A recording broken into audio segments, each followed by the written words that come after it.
Assalamualaikum warahmatullahi wabarakatuh. A'udzu billahi minasyaitonir rajim. Bismillahirrahmanirrahim. Alhamdulillahi rabbil alamin, wassalatu wassalamu ala sayyidina Muhammadin asyrafil mursalin wa ala alihi wa sahbihi ajma'in. Subhanaka la ilma lana illa ma 'allamtana innaka antal alimul hakim wa la hawla wa la quwwata illa billahil aliyyil azim. Radina billahi rabba wa bil islami dina wa bi Muhammadin nabiyyan wa rasula. Allahumma a'inna ala dzikrika wa syukrika wa husni ibadatik. Rabbi yassir wa la tu'assir fa inna taysir alayka yasir rabbi tamimil khair. Nawaitu i'tikaf fi hadha masjidi sunnatan lillahi ta'ala.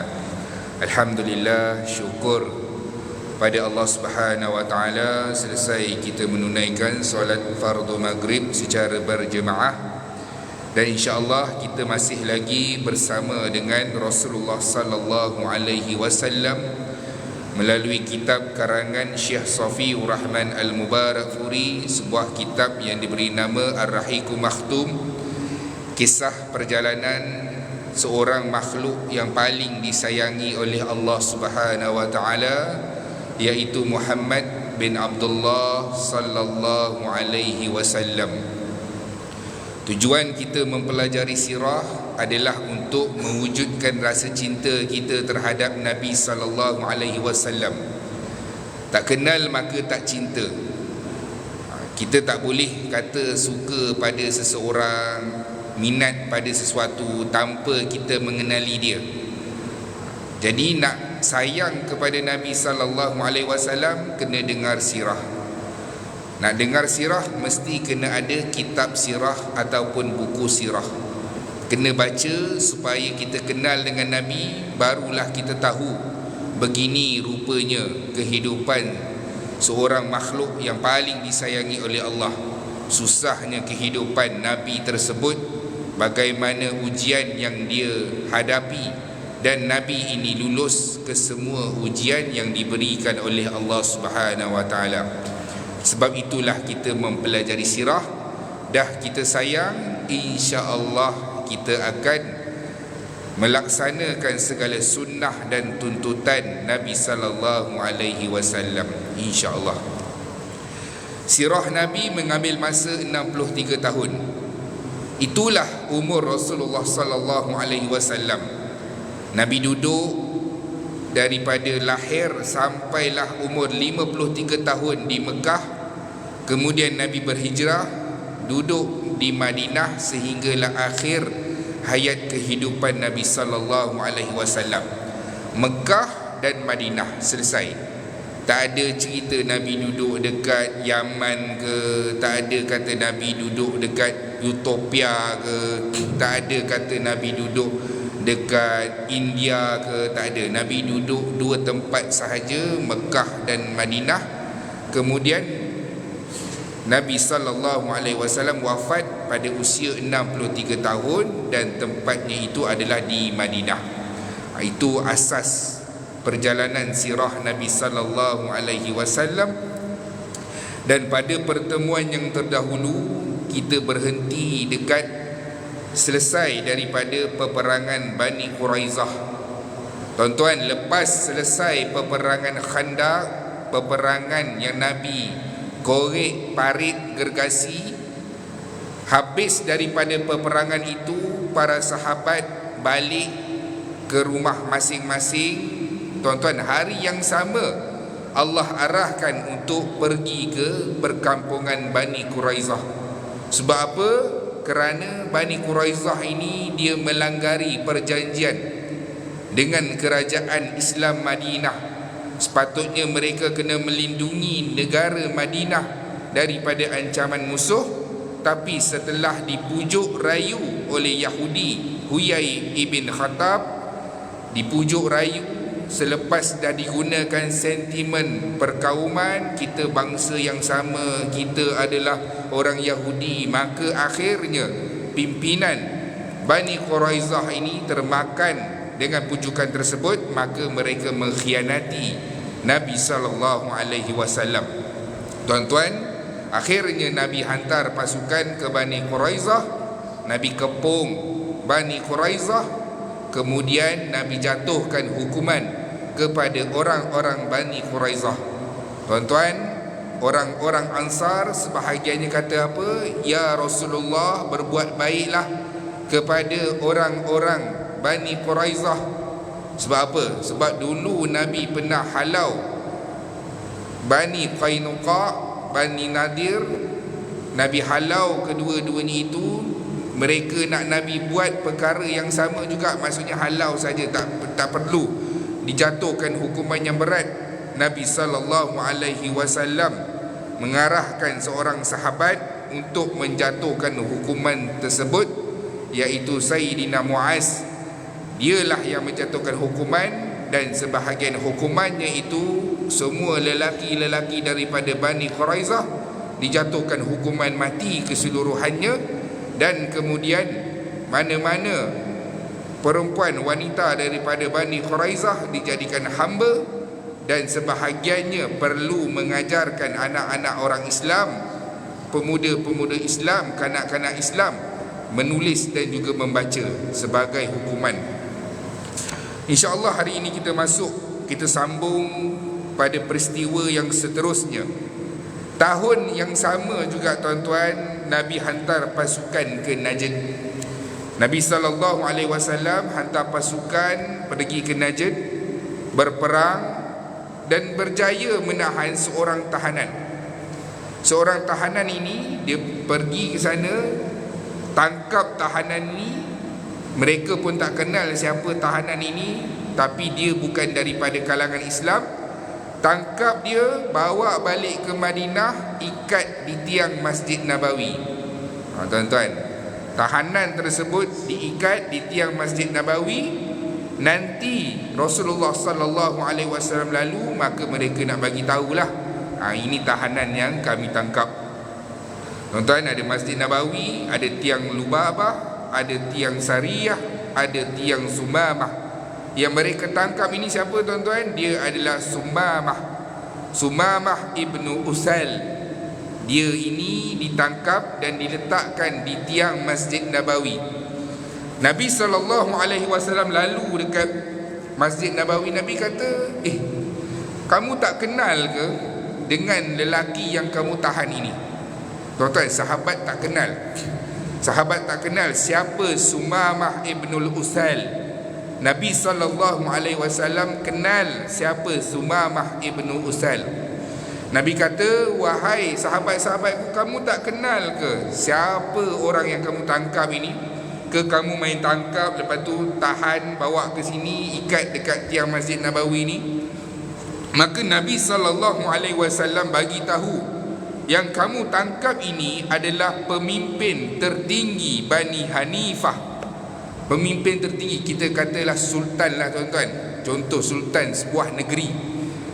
Siapa dia? Sumamah ibnul Uthal. Dia adalah pemimpin daripada Bani Hanifah, yang mana dia ini adalah pengeluar gandum terbesar semenanjung tanah Arab. Pengeluar gandum terbesar semenanjung tanah Arab. Kalau kita kata hari ni, kalau dekat Arab tu macam pengeluar minyak terbesar lah tuan-tuan.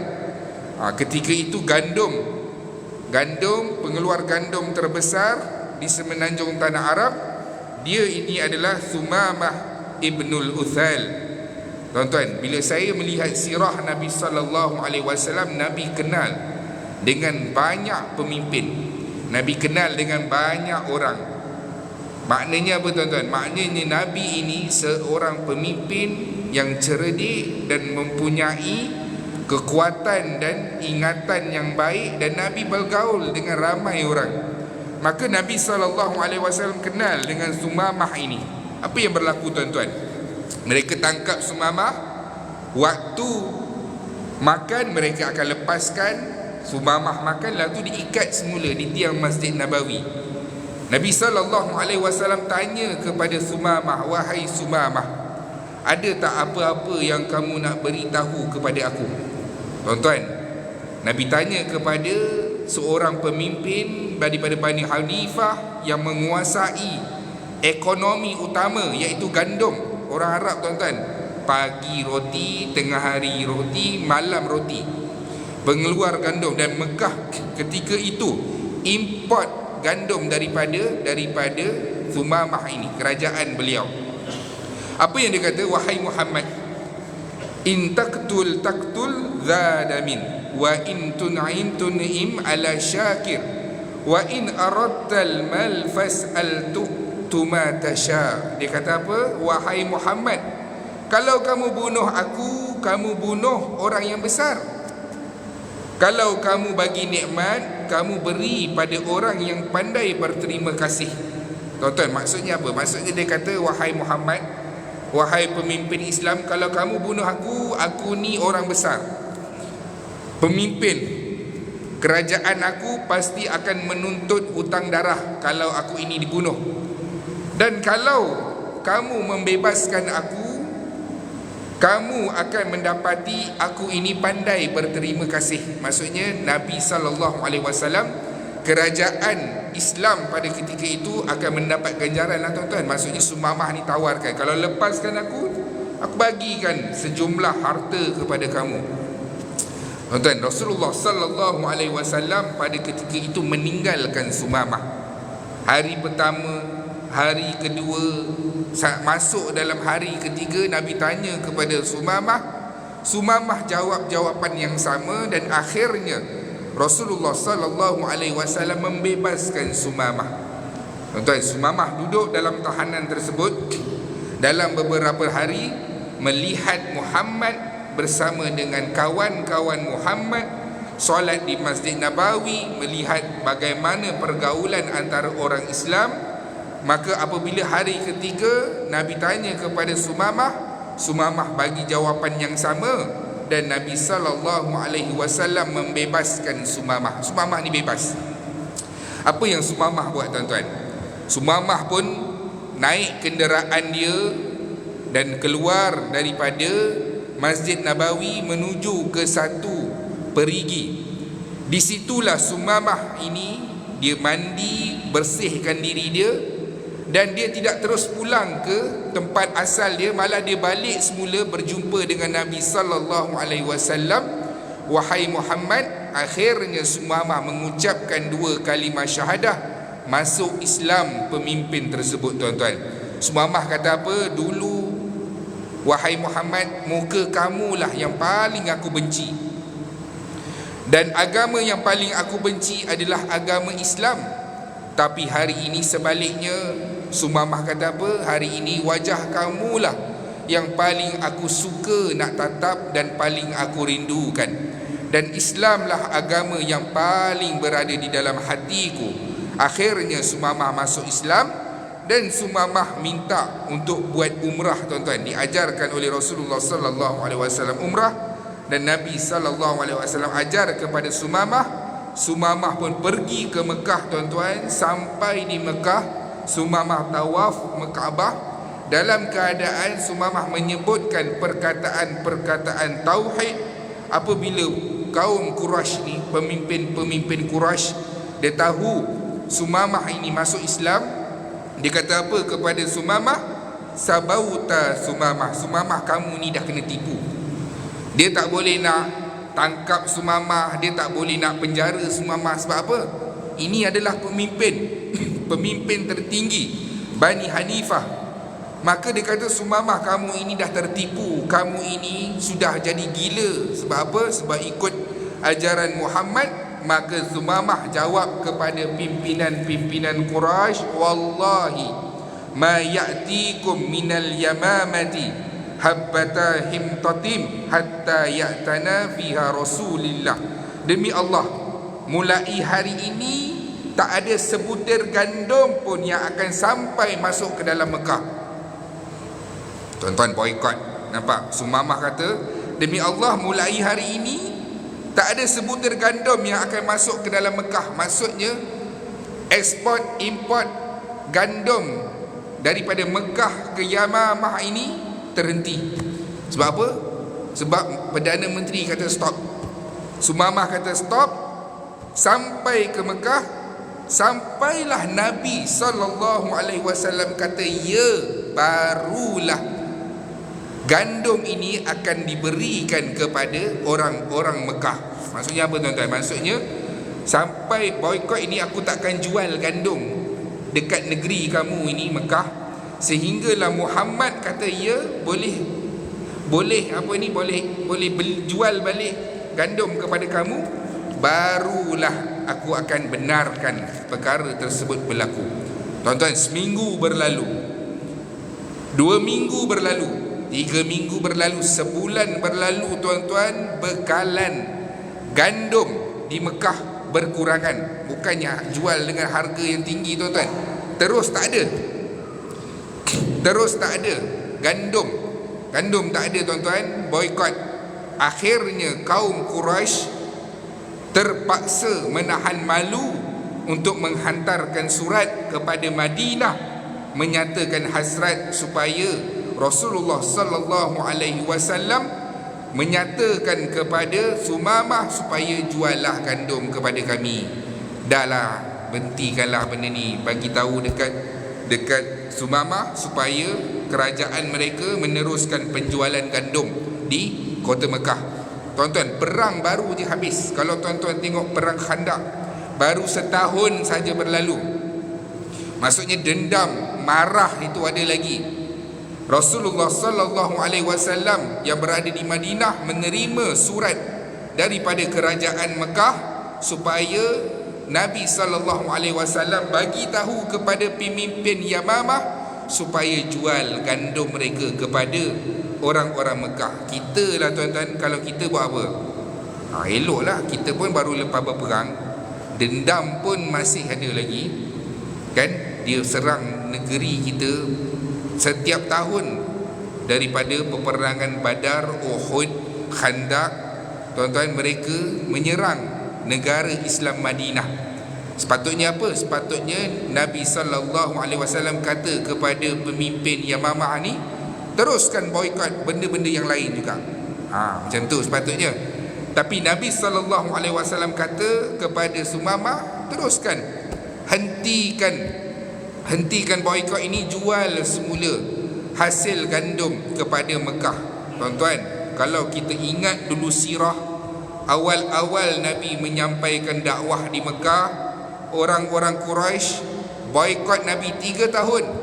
Ini baru sebulan tuan-tuan, baru sebulan. Quraisy boykot Nabi SAW, keluarga Nabi SAW 3 tahun. Sehingga para sahabat kata, kami terpaksa makan daun-daun kering dan ranting-ranting, sehingga menyebabkan bibir dan mulut kami berdarah kerana luka. Patutnya apa tuan-tuan? Balas baliklah, kisos, balas balik apa yang mereka buat. Tapi Nabi SAW ajar kepada kita supaya bersifat lembut hati. Dakwah sebegini tuan-tuan, dakwah dengan akhlak ini adalah dakwah yang paling berkesan, tapi mengambil masa yang lama untuk kita dapat hasil tuaian itu. Nanti kita akan tengok dalam peristiwa pembukaan kota Mekah, bagaimana kesabaran Nabi ini akhirnya membuahkan hasil apabila berbondong-bondong orang masuk Islam tuan-tuan dalam peristiwa pembukaan kota Mekah. Apa yang berlaku? Nabi kata jual semula, dan kita dapat juga melihat seorang raja yang dapat melihat akhlak Nabi SAW waktu dia ditahan. Mereka melihat bagaimana Muhammad dan sahabat-sahabat Muhammad bergaul, bermuamalah, maka dari situlah hati dia tertarik untuk menerima Islam. Tahun 6 tuan-tuan berlaku satu peperangan tuan-tuan, tak berhenti. Ujian perang kepada Nabi SAW tak berhenti. Tahun pertama Nabi memimpin kerajaan Islam Madinah. Seawal tahun pertama Nabi telah diuji dengan ujian perang. Bukanlah Islam ini terdiri atas daripada peperangan seperti mana yang dikatakan oleh orientalis barat. Dia kata Islam terdiri dengan darah dan juga mata pedang.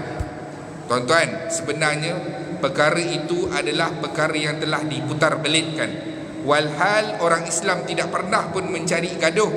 Nabi SAW tidak saja-saja nak pergi berperang dengan negeri-negeri lain ataupun kaum-kaum lain, melainkan Nabi SAW sendiri yang datang diperangi oleh kaum lain.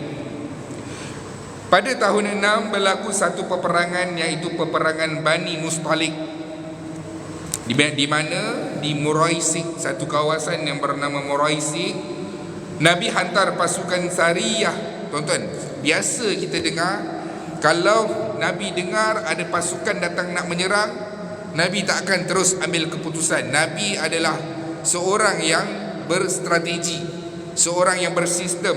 Nabi hantar pasukan Sariyah, iaitu pasukan pengintip, untuk semak dahulu betul ke Bani Mustalik ini nak serang kerajaan Islam Madinah. Maka para sahabat pun pergi ambil maklumat, datang kepada Nabi, cerita, ya benar ya Rasulullah, mereka dah siapkan persiapan untuk berperang. Dan Nabi SAW antara strategi, Nabi akan mula bergerak sebelum musuh bergerak. Musuh baru nak rancang, baru nak prepare senjata, baru nak keluarkan peruntukan untuk anggota-anggota tentera, Nabi SAW dah kerahkan tentera untuk keluar. Belum pun sempat mereka bersedia, tentera Islam sudah pun keluar menuju ke Bani Mustalik. Nampak tuan-tuan, strategi peperangan Islam. Dia tak tunggu peruntukan kerajaan. Dia tak tunggu peruntukan sekian-sekian. Modal yang ada, apa yang ada pada sahabat, infak, jom kita pergi berperang. Apa yang berlaku? Nabi hantar pasukan tentera. Tuan-tuan, dalam pasukan tentera ini ada juga orang-orang munafik. Biasalah tuan-tuan, munafik ada lagi zaman Rasulullah SAW. Antara ketuanya pun datang, Abdullah bin Ubay bin Salul. Ketua munafik ni pun datang berperang bersama dengan Nabi SAW, dan perang itu Nabi menang. Nak dipendekkan cerita, perang Bani Mustalik ini, kisah yang utamanya adalah selepas peperangan tersebut. Apa yang berlaku? Nabi berperang dan Nabi menang sallallahu alaihi wasallam. Bila dalam perjalanan balik, perjalanan pulang daripada Bani Mustalik menuju ke Madinah, dalam perjalanan sekira-kira dah nak sampai dah, maksudnya dah setengah hari. Esok kalau jalan setengah hari dah sampai dah Madinah. Sekira-kira nak sampai lagi sehari lagi perjalanan, Rasulullah sallallahu alaihi wasallam dengan para sahabat duduk berehat, dirikan kemah, esok baru kita pulang. Tuan-tuan, waktu itulah Nabi sallallahu alaihi wasallam, Nabi waktu perang Bani Mustalik ini, Nabi bawa isteri Nabi. Kebetulan pada ketika itu giliran Sayyidatina Aisyah. Giliran Aisyah, dia ikut dalam peperangan tersebut. Dalam peperangan tersebut, rombongan tersebut, Aisyah naik tandu. Kita pernah kan tengok cerita-cerita apa ni, cerita-cerita zaman dulu-dulu kan, cerita Cina dulu-dulu ke kan, dia naik satu tandu, permaisuri dia duduk dekat dalam, dia ada kotak macam tu, duduk dekat dalam tu. Jadi Sayyidatina Aisyah ni duduk di dalam tandu tersebut. Bila nak berehat tuan-tuan, bila berehat esok dah nak pulang, Aisyah rasa nak qada hajat. Aisyah ni umur dia pada ketika itu baru belasan tahun, tubuhnya kecil. Tuan-tuan, orang kalau tubuh kecil ni dah tak boleh nak bezakan berat tandu dengan berat orang yang ada dalam tandu tersebut. Maka Aisyah pun keluar, selesaikan qada hajat dia. Kebetulan dia nak balik semula, nak masuk ke dalam tandu dia perasan kalung dia hilang. Bila dia perasan kalung dia hilang, dia pun pergi mencari kalung tersebut. Akhirnya bila dia cari kalung tersebut, dia nak pulang semula ke tandu dia ataupun bilik tempat dia nak masuk dan berangkat itu tuan-tuan, dia tengok rombongan tentera Islam sudah pun bergerak. Maksudnya Nabi SAW sudah mengarahkan para sahabat untuk bergerak menuju pulang ke Madinah. Aisyah kata apa? Dialah yang meriwayatkan kisah ini. Dia kata, aku tidak pun pergi ke mana-mana melainkan aku duduk di situ sambil aku menutupkan tubuh badanku. Maksudnya dia duduk macam tu, dia selubung, tak pergi mana-mana, duduk je situ. Kebetulan pada ketika itu ada seorang sahabat. Sahabat ini dia menjadi sahabat yang terakhir yang ditugaskan. Maksudnya dia kena jadi orang yang paling akhir dalam rombongan tersebut bergerak. Sebab apa? Kalau ada tertinggal pedang ke, tertinggal harta ke, tertinggal barang ke, maka pemuda tersebutlah yang akan pergi ambil dan kutip semula. Siapa dia? Dia adalah Safwan bin Mu'attal, sahabat Nabi sallallahu alaihi wasallam yang baik, yang beriman, dan Nabi sallallahu alaihi wasallam memuji akhlak Safwan ini. Apa yang berlaku tuan-tuan? Bila Safwan ni dia menjadi orang yang terakhir, dia nampak isteri Rasulullah sallallahu alaihi wasallam. Dia datang, dia tahu itu isteri Nabi. Dia kata inna lillahi wa inna tu rasulillah. Dia kata ini adalah keluarga Rasulullah. Tuan-tuan, Aisyah yang pada ketika itu dia kata itulah ucapan Safwan sahaja, sehinggalah dia dan Safwan balik ke Madinah. Kita lah tuan-tuan, kalau kita lah jumpa isteri orang kan, bukan banyak betul kita menyembang. Kita kata apa? Abang tak datang ke? Abang pergi mana?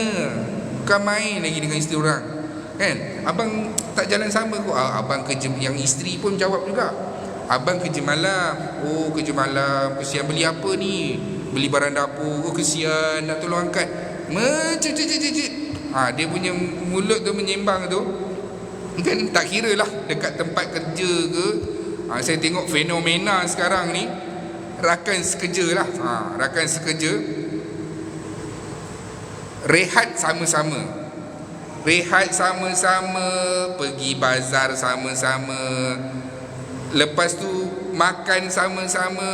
Yang paling tak munasabah dalam satu program, yang ini jadi MC dalam satu program suami orang ni jadi MC, juru acara, isteri orang ni pun jadi MC. Dalam suasana macam tu, walaupun dalam keadaan tu pergi betulkan pula ni tai suami orang, apa benda ni kan. Lepas tu buat dekat kawasan publik macam tu, seolah-olah perkara tersebut dah tak jadi selindung-selindung. Tuan-tuan, kita bukan kata alah rakan sekerja je. Tuan-tuan, banyak orang bercerai sebab apa? Angkara rakan sekerja. Suami balik dah penat, pergi kat tempat kerja, suami orang ambil berat. Cerita macam-macam lah ni, suami balik kerja busy tak dapat ni. Dia kata tak apalah, dia pergi rehat. You nak kirim apa, nak makan apa? Tuan-tuan, orang ambil berat. Inilah jadi punca isteri orang yang dah ada anak pun boleh bercinta dengan suami orang yang ada anak. Kita bukan nak jumut tuan-tuan, bukannya kita nak kata tak ada pergaulan langsung, tapi kita mesti tahu batas-batas dia. Baik lelaki, baik pun perempuan, sama saja tuan-tuan, sama naik. Kita tengok hari ini di dalam berita apa yang berlaku. Safwan bin Mu'attal ini dia nampak isteri Nabi, dia kata apa? Zainatur Rasulillah, isteri Rasulullah. Dia pun bawa unta tersebut pun duduk, kemudian dia berundur menunjukkan isyarat supaya Aisyah naik ke atas unta. Tak adanya Aisyah kata apa, itulah tak tahulah Nabi dia main jalan, dia tak adalah, dia tak tengok isteri dia ke ada ke tak ada. Dia tak ada membebel-bebel macam tu tuan-tuan. Safwan pun begitu juga, tak ada dia kata Aisyah ni pergi mana lah pula ni, dah tahu perempuan seorang-seorang kenapa tak duduk diam-diam. Dia tak ada benda-benda perbualan yang macam tu. Nabi SAW melalui sahabat, tarbiyah Nabi, kita tengok ini tuan-tuan, untuk kita mencontohi, untuk kita berakhlak dengan akhlak Rasulullah SAW, dengan akhlak para sahabat. Apa yang berlaku? Safwan tak cakap banyak, dia persilakan isteri Nabi SAW naik ke atas unta menuju perjalanan, masuk semula ke dalam Madinah. Tak ada satu perkataan pun yang diucapkan oleh Safwan mahu pun Aisyah. Tak ada dia kata nak singgah beli cukodok ke, kan, depan Madinah, pintu masuk Madinah ada orang jual cuk udang, nak beli ke, nak beli tapau untuk abang, untuk Nabi. Tak ada tuan-tuan, perbualan tersebut tak ada. Maka bila masuk tuan-tuan, apa yang berlaku? Orang-orang Mekah tengok peristiwa itu biasa je tuan-tuan. Maksudnya akan adalah kumpulan yang lambat, ada biasa. Dalam rombongan kabilah ada kadang-kadang rombongan yang terlambat. Siapa yang mainkan peranan fitnah ini tuan-tuan? Dia adalah Abdullah bin Ubay bin Salul. Abdullah bin Ubay bin Salul ini nampak Safwan dan Aisyah masuk. Dia pun tengok, tuan-tuan, orang nak bagi berita panas. Dia pun tengok, masuk ke dalam kota Madinah. Dia kata, itu Safwan dengan isteri Rasulullah, kan, lambat. Tak ada apa-apa ke yang berlaku? Tuan-tuan, dia tak tuduh pun. Dia kata isteri Nabi dengan Safwan masuk ke dalam kota Madinah lambat, dua orang, tak ada apa-apa ke yang berlaku? Dia tak fitnah, dia bagi orang berfikir. Kemudian dia pergi sembang kat kedai ni, dia pergi sembang dekat kedai ni pun sembang. Zaman kita macam update status lah tuan-tuan. Aisyah dan Safwan baru sampai, lambat, tak tahu pergi mana. Orang lain pun share. Dia share grup penduduk Jijan, grup penduduk quarters, semua grup masjid, semua dia share. Tuan-tuan, tersebar fitnah buat isteri Rasulullah sallallahu alaihi wasallam, sehingga Aisyah pada ketika itu menjadi sakit dengan fitnah tersebut. Apa yang berlaku tuan-tuan? Nabi sallallahu alaihi wasallam bila dengar sampai fitnah ini, Nabi tidak melayani Aisyah. Maksudnya apa? Nabi banyak mendiamkan diri sehingga Aisyah keliru dengan sikap Rasulullah sallallahu alaihi wasallam. Jangan main-main tuan-tuan. Nabi pun terkena dengan fitnah tersebut. Nabi pun diuji dengan ujian sebegini tuan-tuan. Kemudian apa yang berlaku? Bila dah tersebar tuan-tuan, Aisyah ini, kawan dia kata, wahai Aisyah, kau tak tahu ke yang sebenarnya orang-orang Mekah ni dah bercerita macam-macam dengan kamu dan Safwan? Aisyah terduduk sehingga dia kata apa? Inilah punca yang menyebabkan Rasulullah bersikap dingin dengan aku. Sehingga Aisyah sakit. Aisyah minta izin kepada Nabi untuk balik kepada rumah ayah dia, Sayyidina Abu Bakar, duduk di situ. Aisyah tanya kepada Nabi sallallahu alaihi wasallam. Nabi kata, wahai ya Rasulullah, kamu percaya dengan kisah ini, fitnah ini? Nabi jawab kepada Aisyah apa? Wahai Aisyah, kalau kamu buat, bertaubatlah kepada Allah. Dan kalau kamu tak buat, Allah akan bersihkan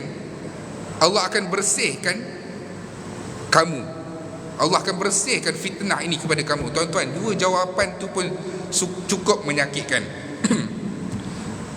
Orang perempuan kalau dapat jawapan macam tu, kan, suami tanya, kan, awak ni keluar ke dengan kesian-kesian? Suami bagi jawapan, kalau awak salah, awak bertaubat. Kalau awak tak salah, Allah akan bersihkan nama kamu. Tuan-tuan, jawapan tu lagilah serba salah dibuatnya. Aisyah pun begitu juga. Tuan-tuan, wahyu tak turun. Sehari tak turun, 2 hari tak turun, seminggu tak turun, wahyu tak turun. Maksudnya wahyu tak turun menceritakan kebenaran di sebalik peristiwa Aisyah dan Safwan tadi. Dan akhirnya wahyu turun, iaitu surah An-Nur ayat 11 sampai 12. Tuan-tuan boleh tengok dalam Al-Quran terjemahan bagaimana Allah Subhanahu wa taala membersihkan fitnah yang dilontarkan oleh Abdullah bin Ubay bin Salul, membersihkan nama Aisyah sehinggalah hari ini tercatat di dalam Al-Quran bahawasanya isteri Nabi sallallahu alaihi wasallam Aisyah itu tidak pun berlaku zina kepada Safwan, dan itu hanyalah fitnah semata-mata yang dilakukan oleh Abdullah bin Ubay bin Salul, kepala munafik ini tuan-tuan. Begitulah tuan-tuan kisah di mana fitnah ini dengan para nabi dan para rasul pun boleh terkena juga. Lagi-lagi pula dengan ujian kesetiaan daripada suami ataupun daripada isteri. Tuan-tuan, ramai hari ini, dululah kita tengok lelaki yang mengorat perempuan. Tapi hari ini perempuan pun mengorat lelaki. Tuan-tuan, saya tengok ada dalam satu video, tak pasti dekat negeri mana, tapi Nusantara, orang-orang Korea ni, artis ni datang. Tuan-tuan, yang datang pergi peluk, cium, selfie, semuanya lingkungan dalam 40-an ke 50-an. Tuan-tuan, makcik-makcik, tuan-tuan, harap-harap makcik-makcik dekat Malaysia ni jangan buat macam tu. Malu kat orang, malu dekat persekitaran. Kita tengok orang lain buat, bukan main lagi kita kecam, tuan-tuan kan. Kita tengok apa yang berlaku pada hari ini. Wanita lain pun mengkagumi suami orang lain. Contoh, tengok je dekat Facebook ke TikTok ke, bagusnya kan, tengok orang buat video lelaki baik sikit je, komen bagusnya, kalau lah dia jadi suami aku, dalam keadaan suami dia ada dekat rumah. Tuan-tuan, dia tulis tu, maksudnya orang boleh tengok profil dia. Oh, dia ni suami kepada dia ni. Tuan-tuan, hati-hati dengan fitnah tersebut. Sebab itulah para sahabat diajarkan kepada Nabi, diajar terus oleh Nabi SAW tentang akhlak ini, tuan-tuan. Bagaimana pergaulan di tempat kerja. Saya sangat menitikkan pergaulan di tempat kerja. Sebab apa? Sebab isu bertepuk tampar lelaki dengan wanita ni normal dah. Normal.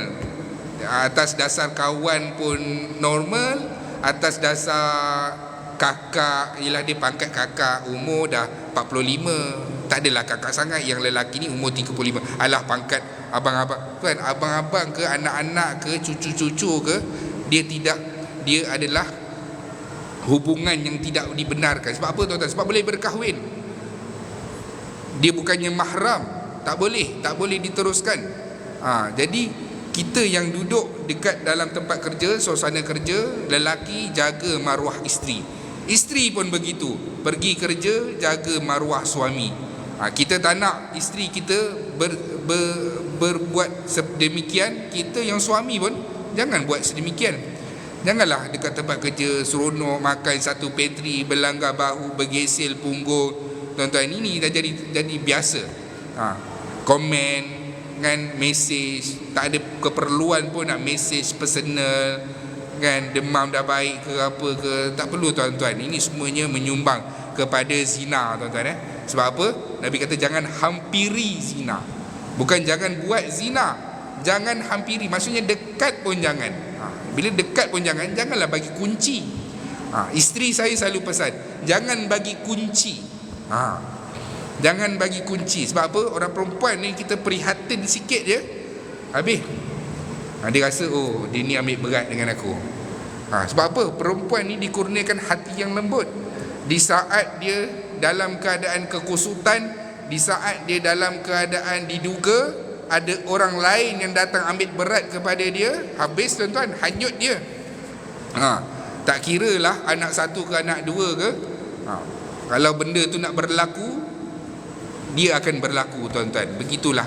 Moga-moga kita dapat mengambil manfaat daripada kisah sirah, melihat bagaimana para sahabat bermuamalah dengan kaum yang bukan daripada jantina yang sama. Begitulah juga kita di tempat kerja pun bergaul dengan mengikut sunnah Nabi SAW. Jadi, tuan-tuan, sekadar itu dulu, insya-Allah. Nanti kita akan sambung, kita akan lihat beberapa siri lagi. Moga-moga Allah Subhanahu Wa Taala mengampunkan kita asbab daripada kita membaca sirah Nabi sallallahu alaihi wasallam. Allah himpunkan kita di mahsyar nanti, tuan-tuan, insya-Allah, bersama dengan para nabi dan para rasul juga, insya-Allah. A'udzubillahi minasyaitonirrajim. Bismillahirrahmanirrahim. Alhamdulillahirabbil alamin, wassalatu wassalamu ala asyrafil anbiya'i wal mursalin wa ala alihi wa sahbihi ajma'in. Ya Allah, ya Tuhan kami, ampunkanlah dosa-dosa kami, dosa kedua ibu bapa kami, dosa ahli keluarga kami, dosa rakan-rakan kami. Ya Allah, ya Tuhan kami, bantulah kami dalam mentaati perintah-Mu, bantulah kami dalam meninggalkan segala larangan-Mu.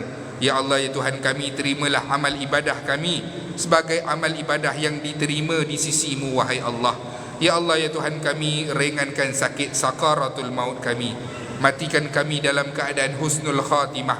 Jangan matikan kami dalam keadaan su'ul khatimah. Ya Allah, ya Tuhan kami, jadikan alam kubur kami di antara taman-taman syurga. Jangan jadikan alam kubur kami di antara lubang-lubang neraka. Ya Allah, ya Tuhan kami, bangkitkan kami dalam keadaan Engkau redha dengan kami, ya Allah. Berilah buku amalan kami dengan tangan kanan kami. Jangan beri buku amalan kami dengan tangan kiri kami. Ya Allah, ya Tuhan kami, timbanglah kami dalam keadaan ihsan, ya Allah. Permudahkan proses timbangan mahsyar kami nanti, ya Allah. Pimpinlah kami dalam meniti titian sirat-Mu, ya Allah. Himpunkan kami, kedua ibu bapa kami, ahli keluarga kami, rakan-rakan kami ke dalam syurga Firdaus-Mu tanpa hisab dan azab, dan jauhkanlah kami daripada azab api neraka Jahannam. Rabbana atina fid dunya hasanah wa fil akhirati hasanah wa qina azaban nar. Wa sallallahu ala sayyidina Muhammad wa ala alihi wa sahbihi wa sallam. Walhamdulillahi rabbil alamin. Taqabbalallahu minkum minna wa minkum.